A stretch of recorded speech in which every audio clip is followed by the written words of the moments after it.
I'm Rick Kaler. Thanks for joining me.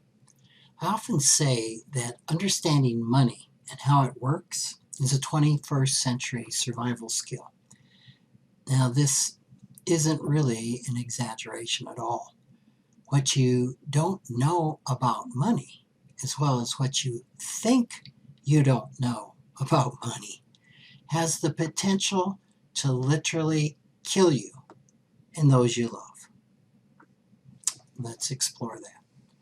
There was a comprehensive research project done by Columbia University in 2011 on the impact of social factors on mortality, and it found that 4.5% of U.S. deaths could be attributed to poverty. Research overwhelmingly supports a huge correlation between financial illiteracy and not having enough money. Most Americans apparently think they know more about money than they do. According to Kiplinger's Craig Howley in an article published October 28, 2019, a FINRA study found 71% of Americans say they are financially literate. Yet by age 40, 66% can't correctly answer 5 questions on the fundamental concepts of money or understand 3 basic financial literary topics. 66%. A 2019 Go Banking Rate survey found 7 out of 10 Americans have saved less than $1,000 of cash. Facts don't suggest that we're a nation of financial literates. So what's the reason for the disconnect between our actual and our perceived level of financial competence? For one thing, part of the human condition is that facts don't matter if they don't align with one's worldview. This is one reason so many of us hold on to delusional beliefs about money. We tend to be reluctant to undergo what is an arduous, painful process of challenging and then potentially modifying our worldviews. So how do you know if your firmly held beliefs about money might be putting you and your family at risk?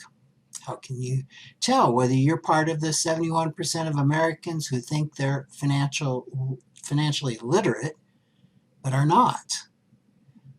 One simple indicator that there may be a gap in your financial belief system that isn't really serving you well is if you're among the 7 out of 10 Americans that have under $1,000 in a savings account.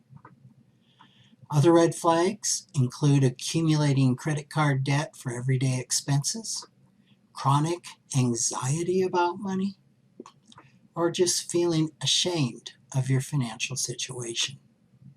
If you want to find out whether some of what you believe about money isn't true, how do you begin that process? Well, I think a first step is to become willing to unlearn everything you think you know about money. And I think the real key word there is to become willing.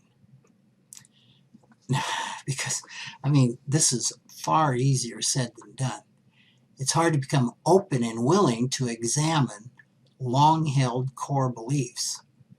This is especially true about money due to the huge levels of societal shame, especially in the United States, that's associated with both having and not having money. Yes, there is a huge amount of shame associated with having money, just as there is around not having money.